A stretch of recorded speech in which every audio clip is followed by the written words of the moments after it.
Hello everyone, and welcome back to our channel. This is A-Team Adventures, and today we are leaving our campsite near Breckenridge, Colorado, and heading down to southern Colorado. Please make sure to like this video, it would really help us out, and subscribe if you haven't already. So the main reason we are heading down south is to visit the Great Sand Dunes National Park. And that is located right up against the backdrop of rugged 14,000-foot peaks in the Sangre de Cristo Mountains.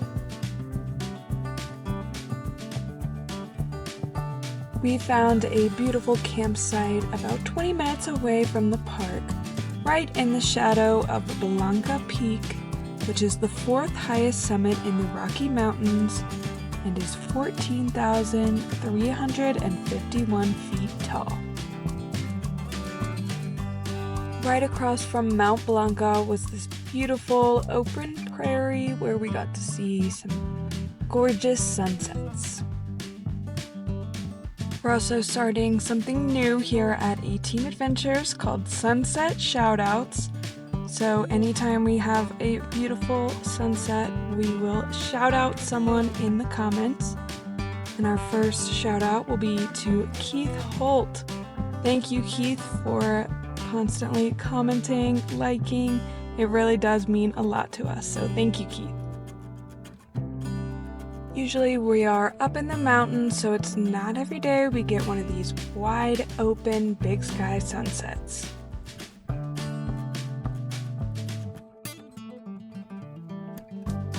On the next morning, we got up around sunrise to see the sand dunes in the early morning glow. Two of the largest dunes in North America are located here in this dune field. Recent scientific research suggests that the Great Sand Dunes began forming around 440 years ago after a large inland lake dried up. The predominant southwest winds blowing toward a low curve in the Sangre de Cristo Mountains helped form Colorado's Great Sand Dunes, and they still do today. One of the most popular activities in the park is sandboarding and sand sledding. We opted not to do this because we don't really like hiking on sand. Just walking out on the sand to get a closer look at the dunes was enough for us.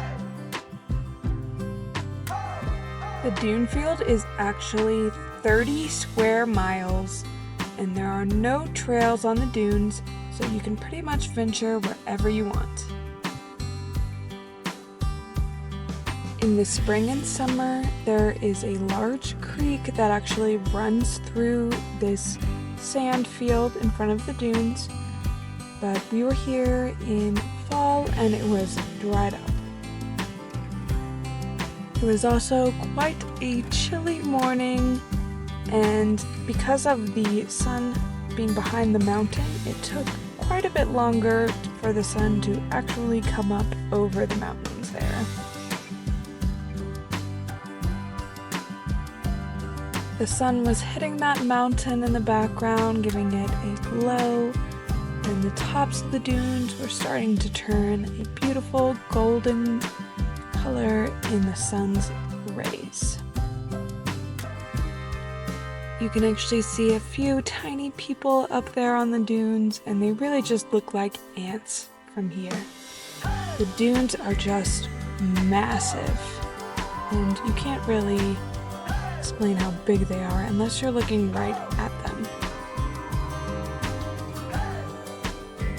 The dunes are located in the San Luis Valley, which encompasses the area between two mountain ranges and is roughly the size of the state of Connecticut. Sediments from both mountain ranges filled the deep chasm of the valley, along with huge amounts of water from melting glaciers and rain. When geologists discovered the lake bed deposits in 2002, it confirmed theories of a huge lake that once covered much of the San Luis Valley. The body of water was named Lake Alamosa after the largest town in the valley. Scientists say that Lake Alamosa suddenly receded after it broke through volcanic deposits in the southern end of the valley. The water then drained through the Rio Grande, likely forming the steep Rio Grande Gorge near Taos, New Mexico. I just thought this was so fascinating that a lake could break through layers and suddenly recede like that. It did leave behind some smaller lakes, but those eventually dried up due to climate change. What's left is now just a few wetlands in the San Luis Valley. The last thing we did in the park was hike on the Dunes Overlook Trail, which is about 3 miles round trip. It offers some beautiful views of the dunes from above, and we got to see them from a less seen angle that was very pretty. This hike starts at the campground, and it was fairly easy, and we did actually still have to hike on sand on it because the trail was very sandy. If you enjoyed this video, make sure to like, subscribe if you haven't already, and leave a comment. It would really help us out and help us out with the algorithm. Thanks for watching and have a great day.